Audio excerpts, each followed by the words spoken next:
वहाँ स्कूलों में बच्चे नहीं हैं, बच्चे इसलिए नहीं है कि टीचर्स नहीं है। अब क्या पहले बच्चे हम जमा करके लाएं या पहले टीचर्स लाएं? टीचर इस पूरे, मैं तो कहता हूँ हमारे पास ऐसे भी स्कूल में क्रिटिसिज्म है और जायज होती है कि लोग खुले आसमान के नीचे किसी दरख्त के नीचे पढ़ रहे हैं। दरख्त के नीचे पढ़ा तो जा सकता है लेकिन टीचर के बगैर पढ़ा नहीं जा सकता, चाहे बहुत खूबसूरत बिल्डिंग बना दें। तो सबसे पहले तो हमने इंश्योर करना है कि हमारे पास टीचर हो। इस सिलसिले में सिंध हुकूमत ने अभी से नहीं, बहुत अरसे से बिल्कुल मेरिट पे रिक्रूटमेंट करती है। और जो लेटेस्ट रिक्रूटमेंट का दौर हुआ, कब हुआ था ये IBA का? साल एक हो गया मेरे ख्याल है ना, 6 महीने। हाँ 18 अभी लेटेस्ट 6 महीने पहले जो है, हमने जब रिक्रूटमेंट शुरू की और अब इस वक्त जो पोजीशन, अगर आप कहें इसलिए कि उस रिक्रूटमेंट के बाद भी कुछ वैकेंसीज वगैरह आए, तो टोटल मैं बड़े खुले ब्रॉड नंबर्स दूंगा, उसमें ये नहीं कि आप मुझे होल्ड करें एक एक नंबर पे। 35,870 टीचर्स की जगह खाली थी। अब जो STR यानी स्टूडेंट टीचर रेशियो है, इसमें कहते हैं कि जी एक टीचर को 30 स्टूडेंट्स को पढ़ाना चाहिए। अगर ये सिर्फ 35,870 टीचर का मतलब है कि हमारे पास वो टीचर नहीं कि उन स्टूडेंट्स को पढ़ा चुके हैं, तो तकरीबन 1.1 मिलियन, टू बी एग्जैक्ट 10,76,000 बच्चों को हम नहीं पढ़ा सकते थे, इसलिए हमारे पास टीचर नहीं थे।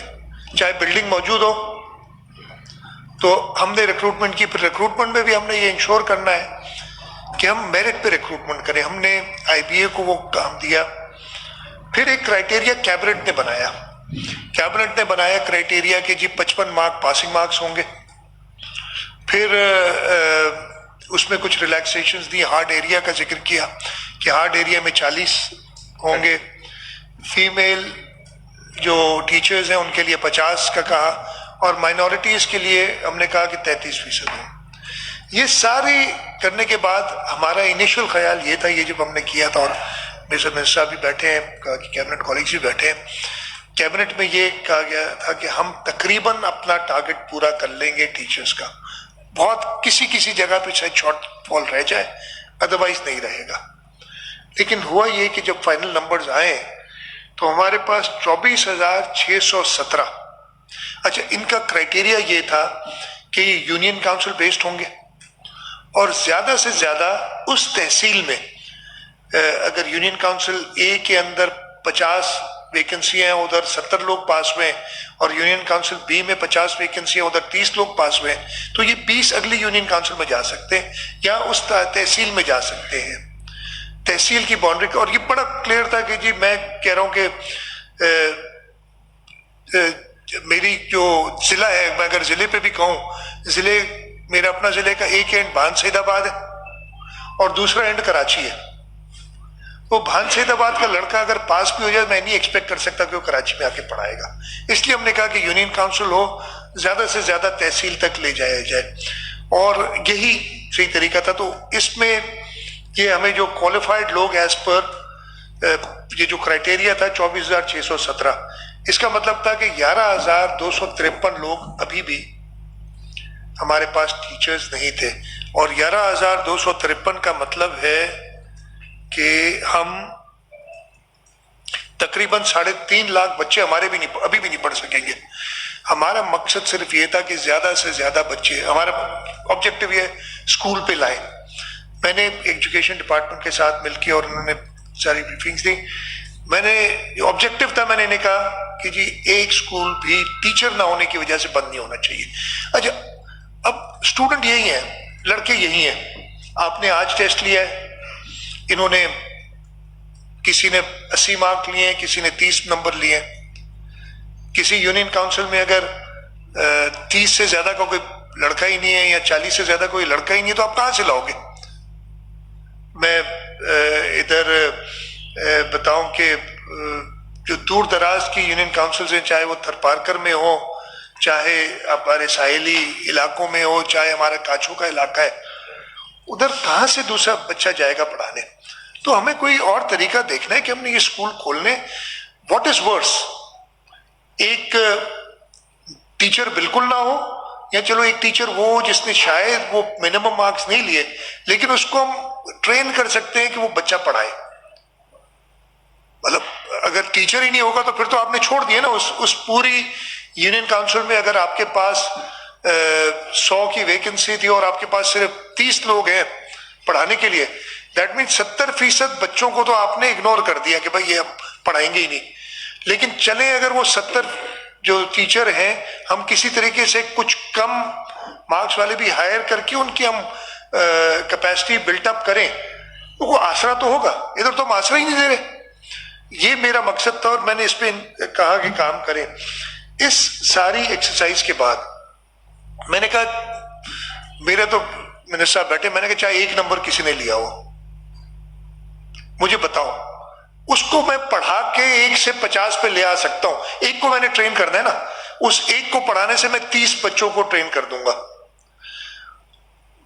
रेजिस्टेंस भी बहुत है एजुकेशन डिपार्टमेंट से कि ये हो जाएगा फलान। मैंने कुछ भी नहीं होगा यार, नीयत साफ है। मैं किसी इंडिविजुअल के लिए नहीं कह रहा हूं कि इसको नौकरी दो या इसको नहीं दो।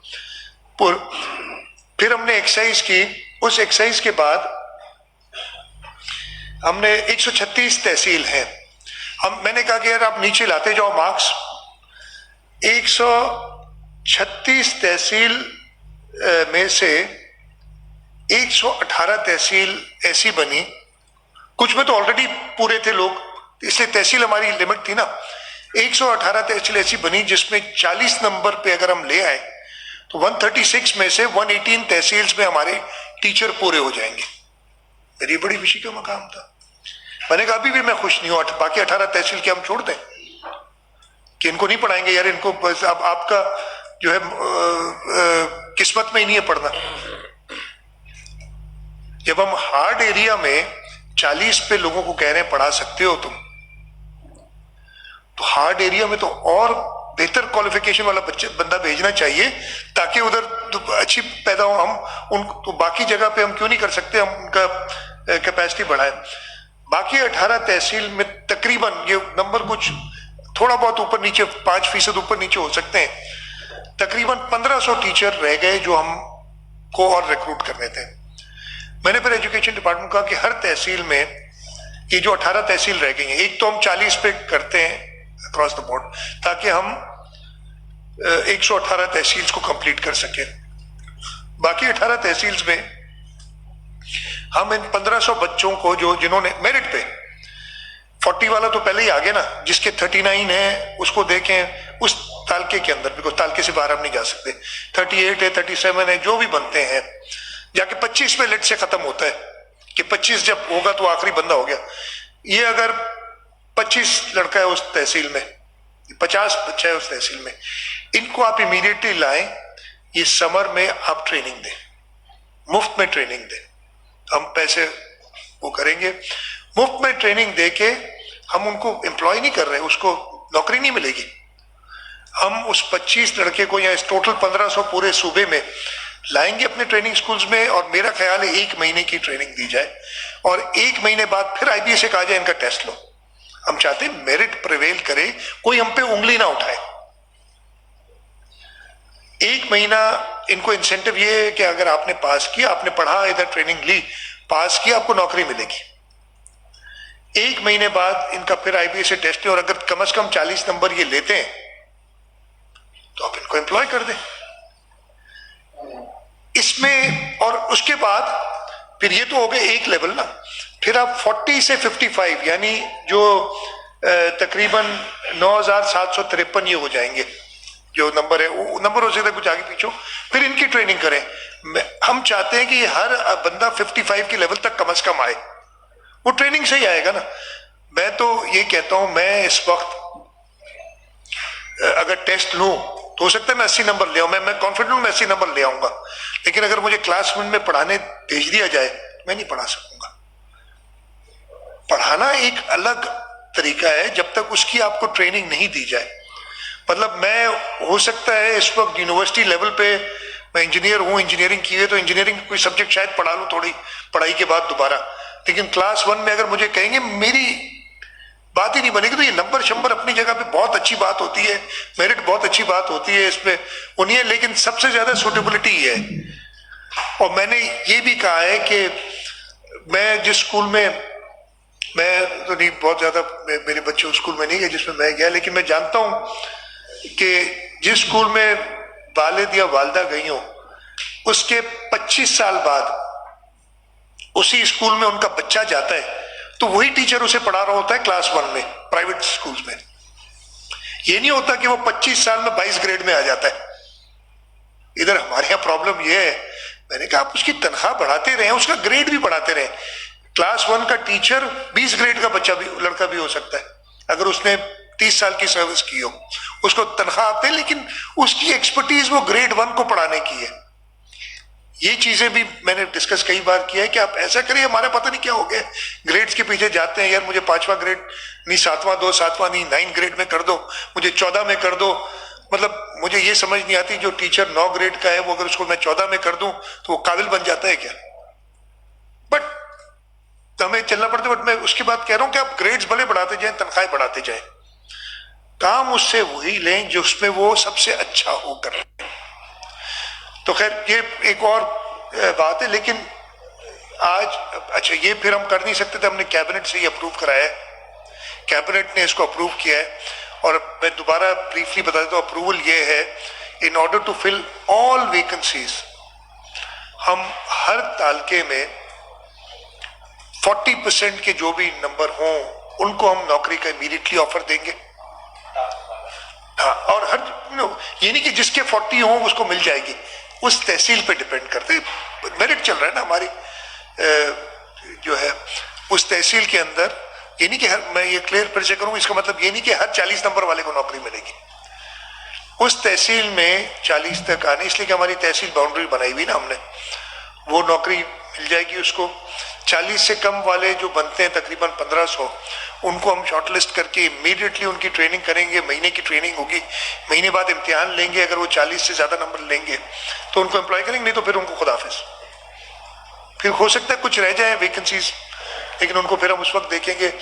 मुझे उम्मीद पूरी है कि अगर 1 महीना कोई बच्चा हम ट्रेन करते हैं तो वो नंबर ले आएगा।